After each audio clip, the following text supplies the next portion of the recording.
ဟုတ်ကဲ့မင်္ဂလာပါကျွန်တော်ဒီကနေ့ရောင်းမိတ်ဆက်ပေးမဲ့ခြံလေးတစ်ခွက်ကတော့လမ်းဝင်လမ်းထွက်ကောင်းတဲ့မျက်နှာသာကောင်းတဲ့ခြံကြဲကြဲလေးတစ်ခုနဲ့မိတ်ဆက်ပေးမှာဖြစ်ပါတယ်ဒါဒီခြံလေးရဆိုလို့ရှိရင်တော့မျက်နှာသာပေ40ကျယ်ဝန်းပြီးတော့ခြံရဲ့မျက်နှာသာရှိမှဆိုရင်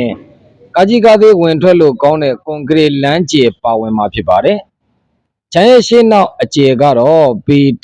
130ရှည်လျားကျယ်ဝန်းမဲ့ခြံကြီးတစ်ခြံဖြစ်ပါတယ်ခင်ဗျအဲဒီခြံဆိုလို့ရှိရင်တော့ကျွန်တော်တို့မြို့မြေဖြစ်ပြီးတော့ခရံလျှောက်လို့ရတဲ့မြေအမျိုးအစားလည်းဖြစ်ပါတယ်ကဲတူပဲခြံရဲ့အယောင်းတန်ဖိုးလေးကတော့380ညှိနှိုင်းရောင်းချပေးမှာဖြစ်ပါတယ်ခင်ဗျခြံကတော့ကျွန်တော်တို့ဇီးကုန်းမြို့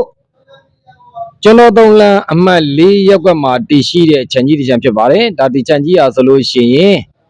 တော့မှခြံကျဲနဲ့နေတဲ့သူများမြို့ကိုတက်ပြီးဝယ်နေမယ်ဆိုရင်အမတန်တင့်လျော်တဲ့ခြံကောင်းတစ်ခုဖြစ်ပါတယ်